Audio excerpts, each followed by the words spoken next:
And here we are. Happy Tuesday. I'm so excited. I love Tuesday. I love being here with all of you.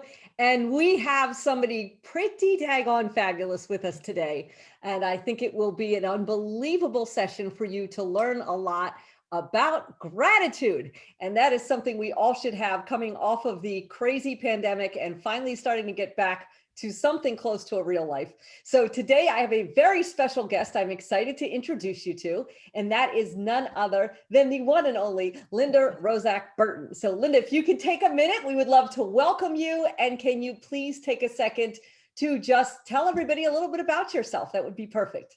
Well, Leanne, I can't thank you enough for inviting me. I'm so excited that I found you and your group and this fabulous group of members that it's a thrill. I've been thinking about it all holiday weekend, and I'm really excited. You know, one of my strengths is relationships. And so I have girlfriends, shout out for girlfriends, right?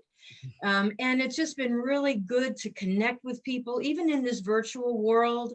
I've gone through the pandemic really being able to stay in touch. And so that brought me a lot of joy and stability and a sense of normalness, even though we couldn't sit across from each other and in real time. But it's just the way we try to make this work for us and figure out what the new normal is going to look like. Absolutely. And I think you just got about 750 more friends. So there you go. Yeah, love it. Love it. So you are an expert in gratitude. You're actually an author, an instructor, a coach, like all these different aspects. Can you take a second? First of all, I'm fascinated to know how you became interested in that topic. It's something we should all be interested in, but how you became interested and then how you progressed to the point where you're an author and an expert on the topic. Yeah, oh, I'd love to share that. I'm an executive coach, and my methodologies are based on positive psychology and gratitude. And then what followed there was my research in the neuroscience. And so when you think about gratitude, it has been around before we walked on the earth. Yeah, Cicero, Roman philosopher, called it the virtue of all virtues. And certainly our spiritual leaders have known about the importance of gratitude. So it's been with us. We learned to say thank you probably as right after we learned to say mommy and daddy. But we haven't really been able to understand what it is. And so as I started to bring the gratitude research into my coaching practice, I began to practice gratitude, never thinking that I was not a grateful person, but I really wasn't putting the time and the effort to really begin to acknowledge what I had and journal about it and kind of create a work and a home environment where I was reminded of the things that I could easily take for granted. And what happened is what we now know from the neuroscience, that when we are practicing a sustainable practice of gratitude, cultivating a practice of gratitude, that we begin to change the neural pathways in our brain. And my aha moment really came when I lost my younger sister at 41 to breast cancer. I continued to journal to her, really all from the grief. It was really quite addicting. And what I realized that after I had been really personally practicing gratitude, I saw that shift happen to me. Of course, I knew I was fortunate to have her in my life for the time I did, but that alone wasn't enough to help me really deal with the grief. And it really just, my parents were just never the same. My mother died after that. We moved my father up here. He passed away. So it was really something that gave me a way of healing. And that's where I kind of came up with the title Gratitude Heals. So I learned it, practiced it, and now I teach it. I bring it to individuals and companies that are really looking now at gratitude as a way of helping support mental fitness or mental health because of all that we've been through. So that, first of all, I'm sorry for your loss. That is way more than anybody should have to go through. That's a lot. And I'm Thank very you. sorry to hear that you went through all that. Now, Thank you. you mentioned that you were doing gratitude practices. So can you elaborate on specifically what those things are that help you go from being in a bad place? What are the things that people can do as a practice? Well, let me give you the most recognized definition of gratitude, which is an affirmation of goodness and a recognition of goodness outside of ourselves. So when we practice, I think of it in three ways: that we are reflective, expressive, or responsive. So reflecting can be nothing more than sitting outside for 2 minutes, walking, through nature. They call that the all walk. Just reflecting on what you are seeing that's good outside of yourself, appreciating what your eyes are experiencing, what you're hearing, what you're smelling. And expressive is exactly that. It's either in written word or it's verbal. It can be one-on-one. It could be to a group. Like I could express gratitude to you in front of a whole group, right? Or there might be some people that would prefer to just have it one-on-one. And then responsive, I don't think we give enough attention to that, because we often get not defensive, but the imposter syndrome comes up. If someone says, thank you so much for what you did for me, what we often hear is, oh, I'm just doing my job, or don't worry, no worries, right? However, what my homework is, when we don't feel comfortable receiving that expression, to turn it around and identify, what does that say about the individual? What does it say about how they care for you, how they pay attention to what your needs are? So there's so much more to that. We certainly know that from the very early research in positive psychology, that 3 good things was the first intervention, gratitude intervention. And that has proven to be one of the most powerful ways of practicing. 3 good things, 3 good people that you are grateful for, and why. But not just because they're a good person. Why is it meaningful that you have these things or these people in your life? How have you benefited? And maybe what sacrifices that have they given on your behalf that really allows us to go deep into an expression or a reflection, and really be able to change the neurochemicals in our brains and in our wiring. That's amazing. And speaking of changing all that, you've also studied quite a bit the short-term and long-term impact of doing all this. Can you discuss with us a little bit about what you've seen in your research and your work? Yeah.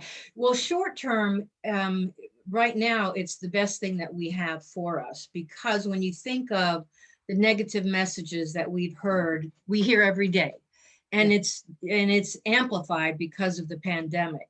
If we try to practice gratitude, even in small increments, what we're able to do is create some space between that fight, flight, fear, when we hear this negative news, negative messages, to being able to tap into our parasympathetic nervous system, to slow our heart rate, to slow our lower our blood pressure. So short term, we are able to use it as a way of managing stress, coping with anxiety, and really feel that sense of overwhelm is something that we can begin to minimize, not do away with it completely, because we have this built-in negativity bias, right? It's kept us alive as a civilization. So we're always going to go to the threat way of thinking, and gratitude helps us make that shift. So you said like 5 brilliant things all wrapped into that answer. You know that, don't you? It's funny because sometimes in my own little immature, small way of doing things, when I get really frustrated, I'll go, okay, great. What's good about this situation? You know what I mean? And I like just that can open up your mind to be able to find a solution. I feel like when I'm stuck, like if I'm doing something with work and I hit a roadblock, I'm like, okay. So that's kind of my little itty bitty non-research way of applying what you're saying. No, it's perfect. It's perfect, right? It's a gift or an opportunity of some way. I just have to figure out what it is.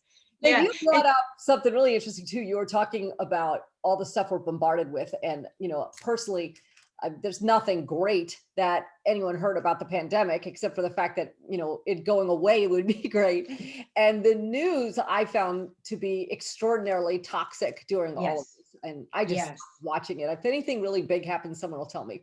But one of the things that I've noticed from having some friends in the medical field is that they were really impacted. And I believe that you do some of this with nurses. Is that correct? Yes, I do a lot of work with nurses, with teams, with nurse leaders, really being able to create that space and begin to recognize that what they're feeling, the sense of overwhelm, they were already burned out to begin with. They were already dealing with depression and anxiety.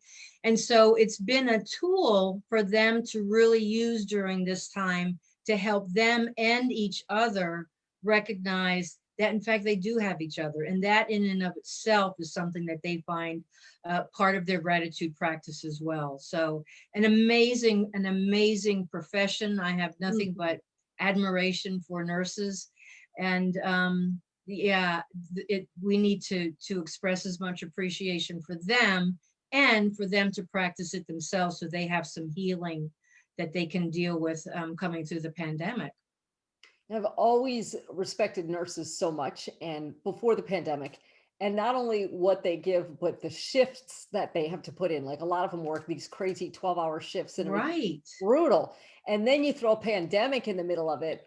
Mm, I can't even imagine the stress level of what that's been able to do. So you were right. able to see some changes and some things shift for them.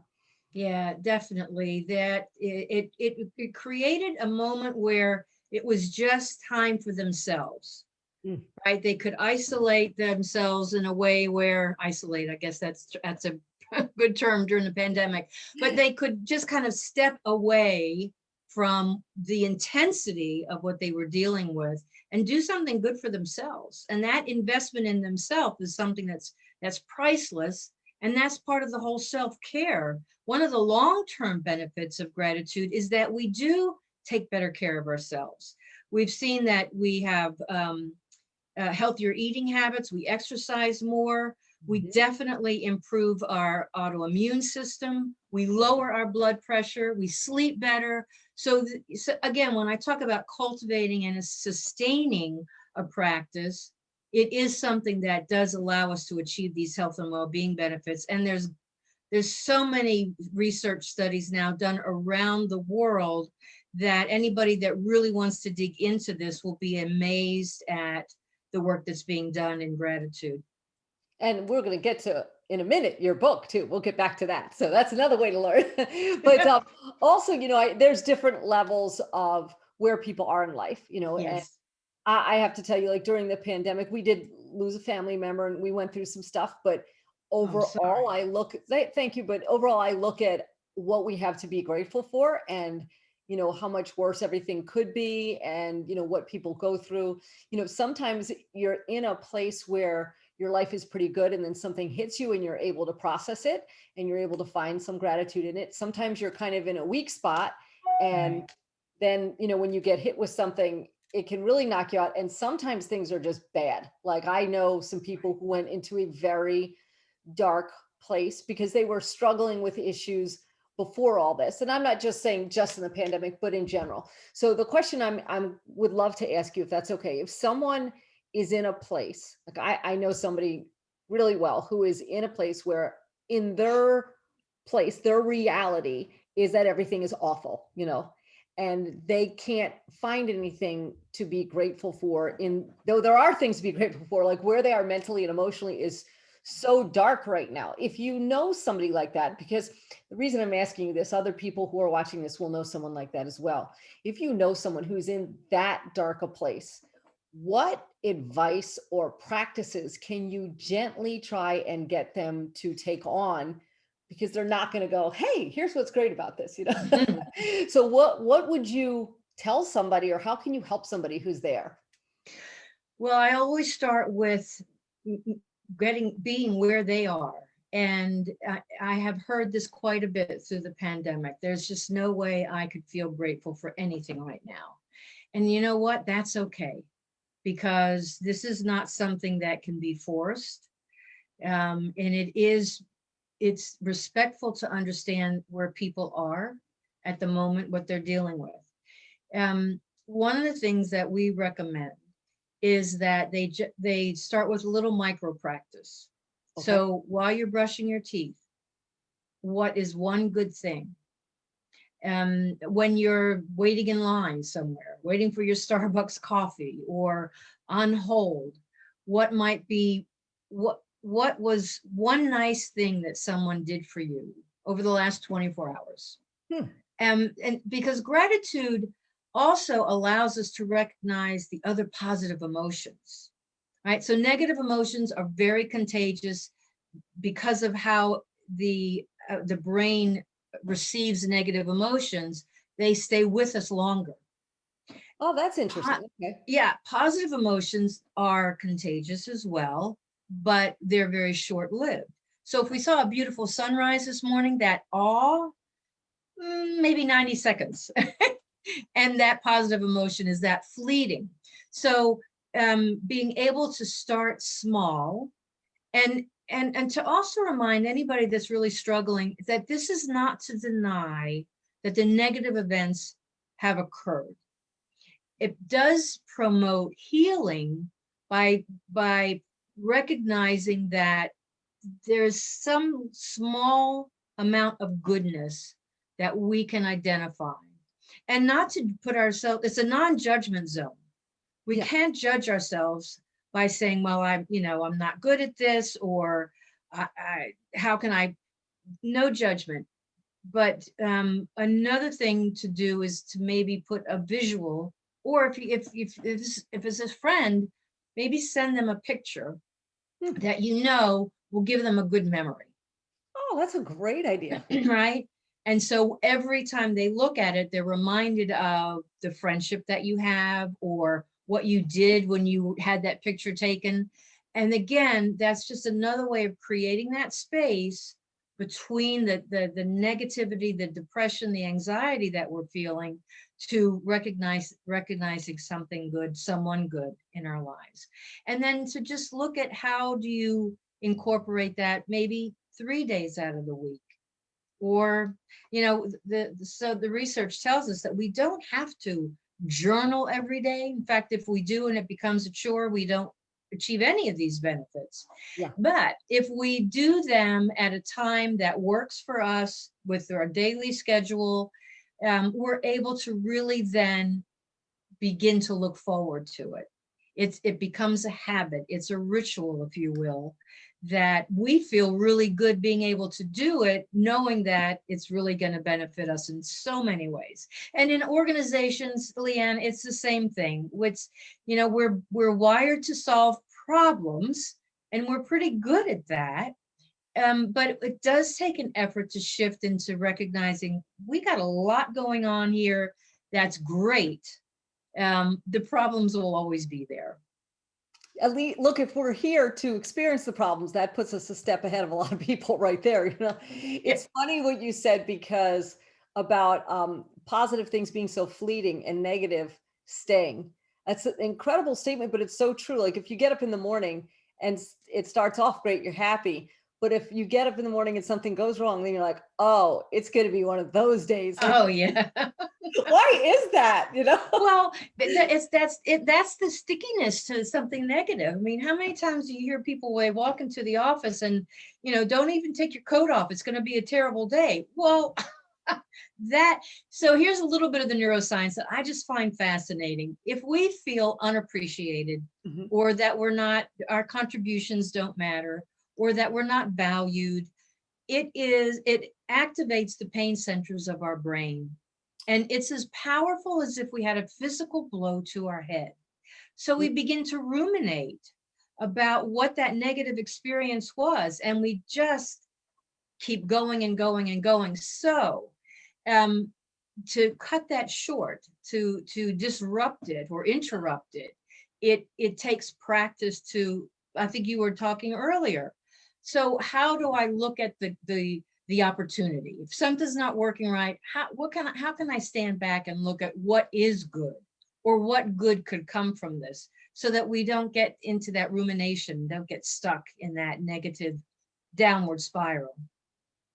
It's interesting. My mother-in-law is a brilliant woman, and she said to me, very young, she said, when I was very young, she said to me, everything happens for a reason. And she said, when something happens, try to find a way to be grateful for it. And if you can't find it right away, it's coming down the road. So it kind of gives you a little perspective, because then you're looking for something, but there is always something. And I love how you're talking about that. Now, one of the things that there are two things that you are doing that, well, everything you're doing is fascinating, but there are two things I really wanted to talk about while I've still got you here. One of them is that you do webinars. Can you talk a little bit about the gratitude webinars that you're doing and what they are and how that works? Right. Well, there's several parts to it. What we start with actually what it is, what it is and why it's important. And then we go into the health and well-being benefits that are achieved. Depending on the interest of the participants, we could go into the research or we keep it just in very general terms. We take a look at the emotional, the physical, the mental, the whole psychological approach. And then we can move into what does gratitude mean as a leadership essential? How do leaders become able to incorporate gratitude into their leadership style and into the culture of their organization? And then we talk about how do we build and broaden that so that it's not one department in an organization, but the organization overall really as a value practices gratitude to achieve whatever the metrics are that they're trying to achieve, whether it's sales, whether it's patient satisfaction, whether it's a certain top and bottom line that they're trying to reach. All of that is achievable with the right amount of gratitude in the culture. So you're doing that on a corporate and team level as a coach, more as an executive coach, correct? Yes. Yes. Have you ever thought about doing it for individuals? Like, have you ever thought about a format where, just someone like me and some other people who are like, hey, I want to learn more about that. Do you ever consider doing anything like that? I have considered that. I would love to get a small group together. I have a workbook that we could work through. Nice. And the group would have to, at the very beginning, would have to respect what each other is bringing to the group. But it can be a very rewarding experience. Again, my love for relationships is that we really do tap into who we are as humans. So I would love to do that. Anybody that wants to do that, sign up, let me know. I was just going to say, you heard it here. Put it in the comments. You heard it here first. You heard it here first, hot off the press. Some good, positive news. They can comment, and you're also in the group, so they can reach out to you in the Yes, that's right. Great. Now let's get to the awesome thing as well, which is the fact that you're an author. And I did ask you to bring a copy of your book. So if you would do a little quick show and tell, we'd love to see your book. Dun, dun, dun. And if you could take a second, first of all, I will say this because I know you won't, because you're very sweet, but her book is available on Amazon for yours today. You can go to Amazon and order it. And can you tell us a little bit about conceptually, what you wanted to achieve with the book and what you think the book sends out in terms of helping people? Right. Well, the term gratitude heals came to me, as I told you, as I was kind of dealing with my grief. And so I wanted to put together something where people could have just a basic understanding of positive psychology, of the research in gratitude and the neuroscience. So that's at the beginning of the book. It is a part book, part journal, part workbook. So there are prompts on every other page that talks about how to, sometimes we stare at the journal pages, they're blank, we don't know what. So there are prompts throughout the journal to help us get it started. And there are many, many resources in the back. There's also a gratitude letter template. And there is that to me is probably the most beneficial way to start a gratitude practice. Think of somebody who's been very, very important in your life and write them a letter of gratitude. Do not mail it. Do not mail it. Do not email it.